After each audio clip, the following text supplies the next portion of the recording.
안녕하세요. 신바람 국어교실의 신바람입니다. 자, 오늘 배울 교재는 문학비책 제 3단원이죠. 조선전기 그 두 번째 시간 춘망, 강촌, 귀안이라는 작품을 배워보는 시간을 갖도록 하겠습니다. 자, 이것들의 종류는 다 언해인데요. 언해라는 것이 무엇이냐면요. 예전에 한글을 조선시대에는 언 혹은 언문이라고 이야기했는데요. 그 한문으로 되어 있는 것을 한글로 번역한 것이 바로 언해다라고 말씀드리면 좋겠습니다. 자, 다 모두 다 두보의 시인데요. 이 두보는 중국의 시인입니다. 그 중국의 시인의 작품을 한글로 바꾼 것이다라는 걸 기억해 두시면서 우리 교재 62쪽 오늘도 열심히 공부해 주시길 부탁드립니다. 자, 그럼 바로 수업을 시작하도록 하겠습니다. 자, 가의 시 춘망인데요. 자, 가보죠. 나라히 파망하니, 나라가 망하니 맥화 가람뿐 있고 산과 가람뿐이다. 자, 나라가 망했어요. 나라가 망한 거죠. 근데 산과 가람, 강뿐이 있다라는 거예요. 자, 그런데 요 두 대상이 뭐를 이루고 있냐? 대조를 이루고 있어요. 어떻게 대조를 이루고 있냐면 나라가 망한 것은 인간사죠? 허망한 인간사.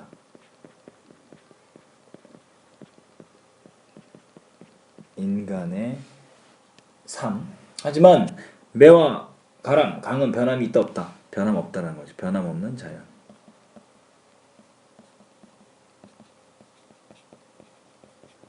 대조하고 있다라는 거죠. 잣안 봄에 잣 나왔죠? 자, 이 잣이라고 하는데 성이라는 거예요. 성안을 보니 성안 봄에 봄이 오니 풀과 나무뿐 기패도다. 풀과 나무만이 우거졌구나. 이 풀과 나무도 다 뭡니까? 자연을 상징하는 거죠. 이 부분을 놓고 보면 어떻습니까? 대구법이 사용됐죠. 자, 그런데 여기에 관련된 한자성은 맥수지탄. 나라가 망한 것에 대한 한탄을 하고 있다는 거 기억해 두시면 좋겠습니다. 자, 두 번째 가보죠. 시절을 감탄하니 시절. 자, 어지러운 시절을 감탄, 애통하게 여기니 이 시국이라는 거예요. 고지 눈물을 뿌리겠고 고지 꽃을 봐도 자연이죠. 꽃을 봐도 눈물을 흘리겠다. 여의 여심을 여희 여슴을 이별하였음을 슬호니 슬퍼하니 새 마음을 놀래노라. 새 소리에도 마음이 놀란다. 이별해서 그래요. 시절이 아주 애통해요. 왜? 나라가 망했거든요. 나라가 망하고 막 전쟁 중이에요. 그래서 뭐요? 이별했어요. 가족들과도 이별한 거죠. 두 번은 가족들과도 이별했어요. 그래서 꽃과 새를 봐도 눈물을 흘리고 마음이 놀란다. 그러니까 꽃과 새는 화자의 시름을 심화시키는 대상이에요. 객관적 상관문이죠. 화자의 시름을 심화시키는 소재다. 이 객관적 상관문입니다. 기억해 두시면 좋겠죠. 마찬가지로 1행과 2행이 대구를 이루고 있다라는 거죠. 자, 요것은 지금 요 부분 처음부터 여기까지는 다 뭐냐? 선경이죠. 경치를 지금 이야기하고 있는 거예요. 첫 부분에서는 전란으로 인한 폐허가 됐어요. 그리고 두 번째는요, 전란으로 인해서 마음이 어떻게 돼요? 크게 상심했어요. 자, 이제 세 번째 가봅시다. 봉화이 석달날 리허시니 전쟁을 알리는 봉화가 석 달을 이어졌다. 봉화, 전쟁 중임을 알려주는 거죠. 봉화, 상황을 알려주는 거죠.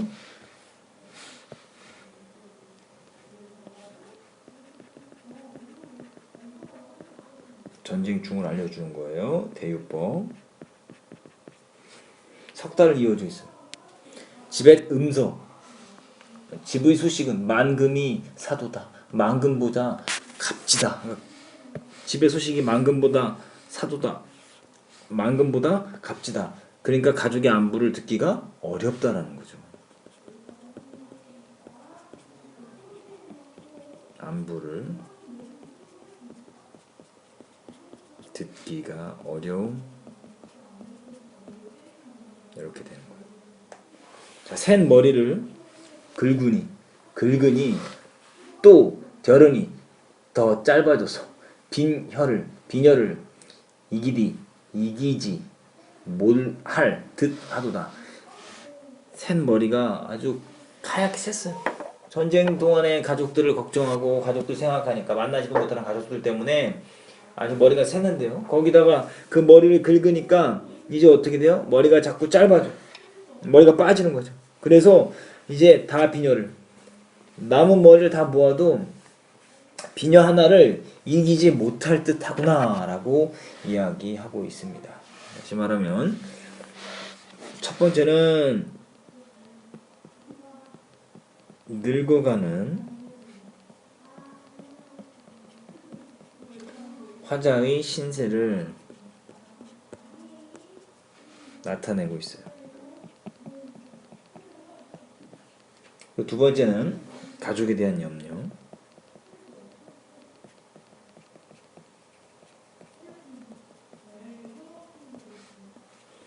그리고 세 번째는 시국. 현재 흘러가는 이 시국에 대한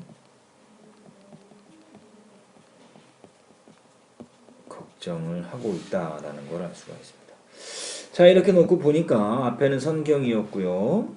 세 번째와 네 번째는요.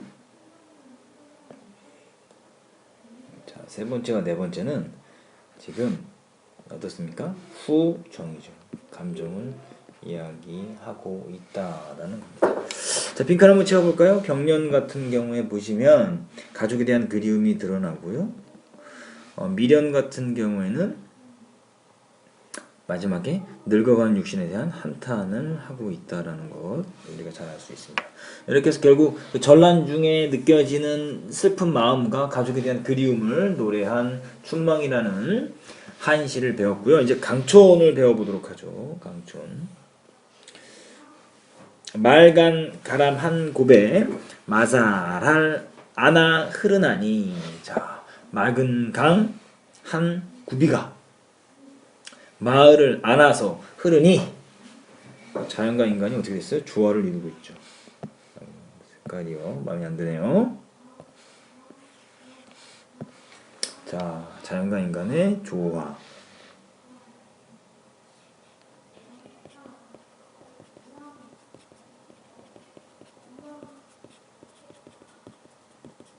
조화.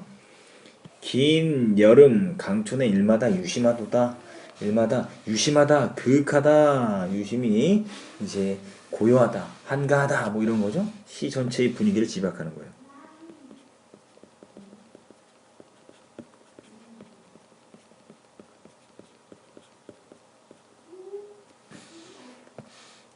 분위기 지배하기 이렇게 쓸게요 그냥. 자, 긴 여름 강촌 계절적 배경 그리고 공간적 배경. 자, 강촌에 일마다 그윽하다. 절로 가며 절로 오나닌. 절로 가며 절로 오나닌 집 위에 접이요. 절로 가며 절로 오는 것 집 위에 제비. 서로 친하며 서로 가깝거니 물 가운데 갈매기로다. 서로 친하고 가까운 곳은 물 가운데 갈매기다. 서로 친하며 서로 가깝기.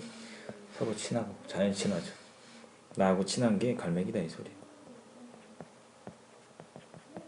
자연과 내가 하나가 된 거죠. 무라일체. 자, 이렇게 딱 보니까 이것도 뭡니까? 첫 번 딱 부분은 뭐예요? 첫 번째 부분과 두 번째 부분은 또 선경, 경치를 먼저 이야기하고 있고 가깝죠? 원경. 이제 원경 멀죠?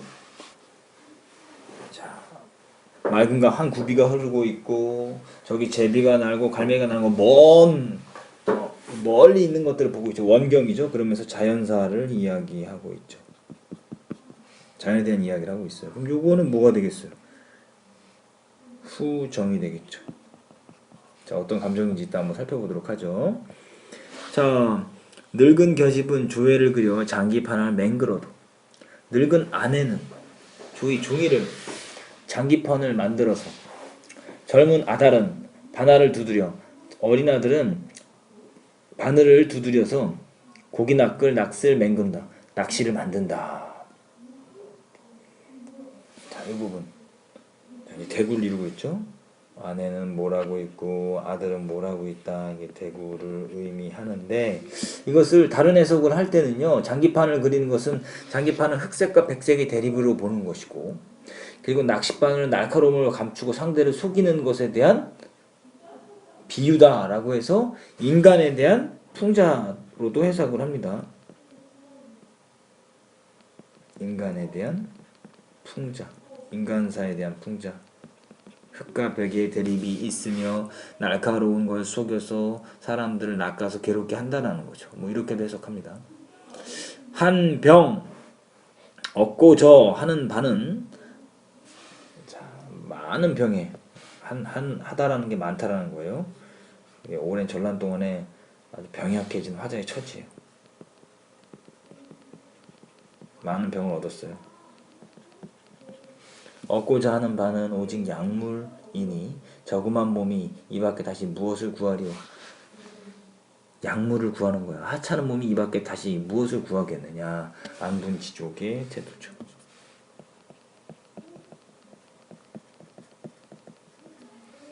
자, 이렇게 해서 정리를 쭉 해보니까 이게 후정이라고 했었죠. 자, 후정이고 지금 뭐에 늙은 계집, 젊은 아들, 그리고 구하는 것은 약물뿐이다라고 하면서 근경, 가까운 것에 대해서 이야기하고 있고 인간의 이야기를 하고 있다라는 것 기억해 두시면 좋겠습니다. 자, 정리 한번 해보죠. 소주제들 한번 정리해 볼까요? 수련에서는 강촌의 한적한 모습, 자연 친화, 무랑일체라고 생각하면 되겠죠. 유유자적하고 있는 제비와 갈매기. 자, 그리고 소담의 한적한 전경.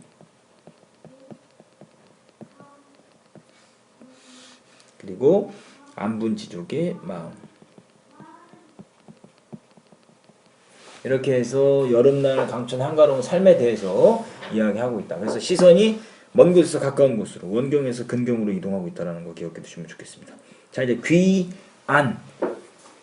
자, 한번 보도록 하죠. 봄에 웬는 말리 옛 나그네는 봄에 와 있는 옛는이 와 있는 말리라 그랬죠. 아주 멀다라는 거죠. 말리라고 했어요. 심리적 거리감.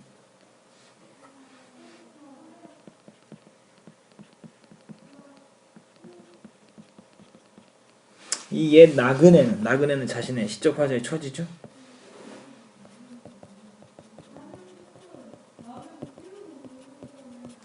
처지는요 뭐예요?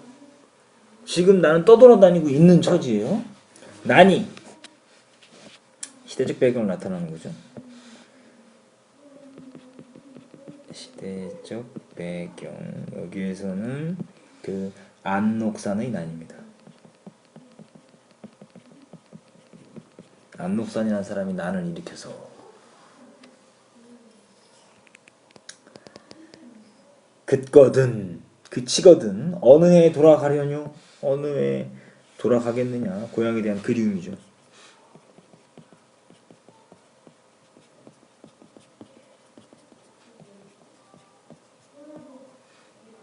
강성의 그려기 기러기가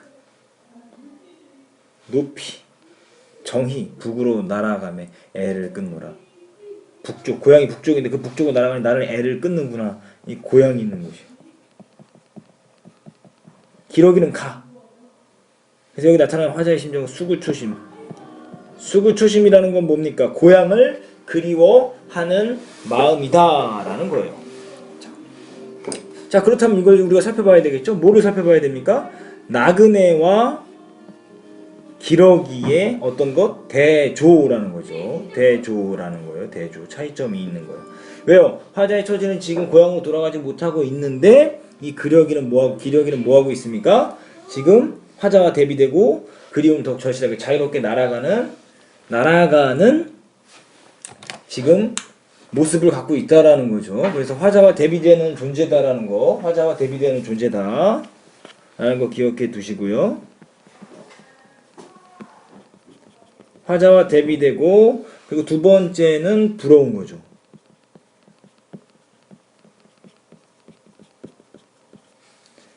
자, 그리고 그리움은 뭐합니까? 세 번째는 가보시죠. 그리움을 심화시키는 소재입니다. 시험이 잘 나오는 거예요. 그리움을 심화시키는 소재다라는 거 기억해 두시면 좋겠습니다. 자, 이제 한번 정리해 보도록 하죠. 작품 개관을 먼저 살펴보도록 하겠습니다. 자, 작품 개관. 그래, 종류는 뭐냐? 언해이면서 한시다라는 거죠. 가는요. 언해이면서 한시. 자, 그리고 성격은 애상적이며 회고적이고 영탄적이며 주제는 전란의 비애와 가족에 대한 그리움이다. 특징은 선경 후정과 대구법을 사용하고 있으며 자연과 인간사를 대비하고 있다라는 거죠. 자, 나의 시 강촌을 보시면요. 갈래는 언해이면서 한시다라는 거. 성격 서정적, 한정적, 회화적이고 주제는 여름날 강촌 한가로운 삶. 특징은 선경 후정, 대구법을 사용하고 있으며 시선이 먼 곳에서 가까운 곳으로 이동한다. 원근법, 원경에서 근경으로 나온다는 거 기억해 두시고요.